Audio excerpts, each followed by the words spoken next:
From 526 to the Legare Bridge bike lane to port traffic, Dana Beach of the Coastal Conservation League talks to me one-on-one for a special edition of Quintin's Close-Ups. Dana.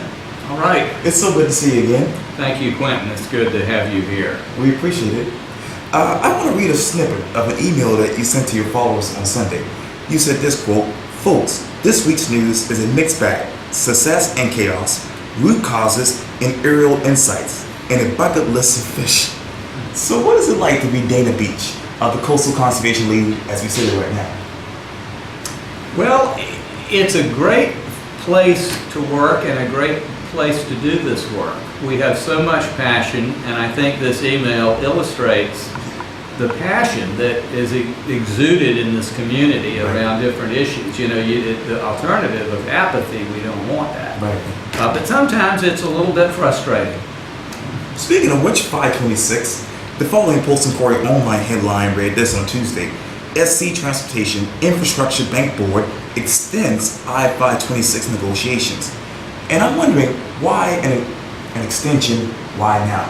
Well, it's important, and that really is very important that people understand exactly what the infrastructure bank did. Right. They terminated the project, but they said, we will work with you to develop an alternative project list. The county has not come to terms with the CIB on what that list is yet. Right. And so it was very clear, and the chairman of the bank board, Vince Graham, made it extremely clear that this is a question of not going back and renegotiating whether 526 is going to be funded. Right. But what is the alternative package? And that was what the extension was all about. Some people read it as sort of reviving 526, but that's not what the CIB board did. Okay. And as you know, the half-cent sales tax, I-526 was not included in that. Right. When you think of that, what goes to your mind, Dan? Well, I'm hoping that we'll be able to move on to an agenda that we can really see results quickly for people who are in traffic congestion, and also people who don't want to drive single occupant car. They may want to take a bus. Part of the half-cent includes bus rapid transit. Carter. And Carter, and also this new line, dedicated rail, eventually rail, right. But initially a bus line up to Somerville eventually. Right. And so I'm hoping that this clears things out. It's like I think I may have said last time, 526 has really consumed an enormous amount of civic energy and prevented us from thinking more creatively about how to solve transportation problems. How do you do that? Well, it's sort of like a friend of mine said, 526 is like this pill, and if you take this pill, you'll lose 15 pounds in 2 weeks, you'll be healthy, your hair will turn brown again. I mean, it basically is sort of the magic pill. Right. And as long as people believe in the magic of 526, they're not going to appreciate the fact that transportation really is a much more detailed and much more nuanced subject, and it needs a lot more analytical attention than, well, we'll put a new road in and everything will be fine.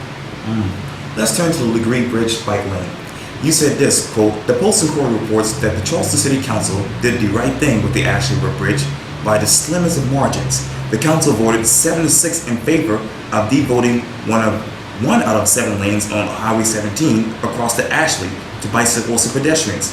Remarkably, in spite of the years spent analyzing the situation, and in spite of months spending conducting the field tests, it will still take another year and a half to design the change, essentially pitting in hard barriers between the bicycles and walkers on the southernmost lane and the cars and trucks in the remaining 3 eastbound lanes.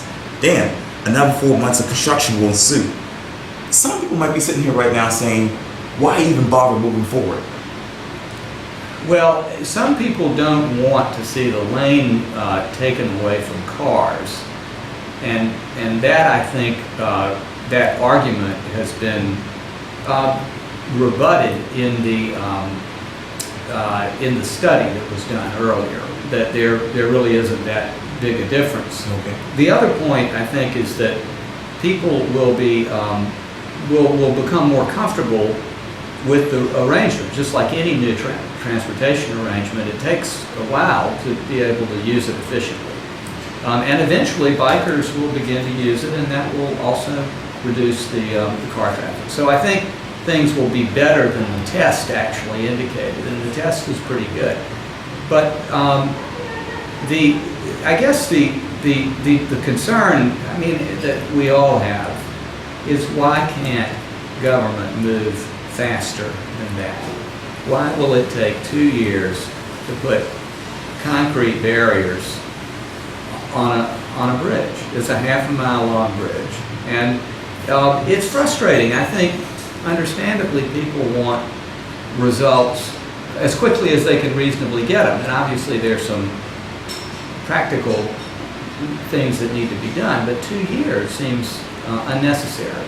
But I would say this, if it takes 2 years to put barricades on a bridge, on a half-mile long bridge, and you extrapolate that, anybody who thinks 526, even if we said tomorrow, this is the greatest thing since sliced bread, that project would be up and running in less than a decade, doesn't really have much experience looking at transportation projects. Yeah. I mean, and so that's one of the, back to the 526 solution, there are small scale solutions that we can implement relatively quickly. The big ones will be years or decades off. And if our choice is to only do this one big project, and it's the Hail Mary pass, and we hope that will solve all of our problems in spite of the studies that say it won't, then we're going to end up 10 years from now sorely disappointed and in much worse traffic congestion than we're in right now. A lot of people are still sorely disappointed about port traffic. The port traffic? Yes, sir. Right.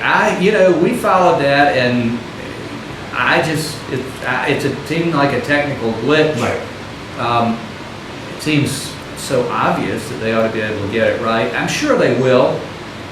Sometimes these agencies implement things before before they're tested. That's probably what happened there. Well, Dana Beach, thank you so much for your time. I really appreciate this. Certainly, Quentin, thank you. Thank you.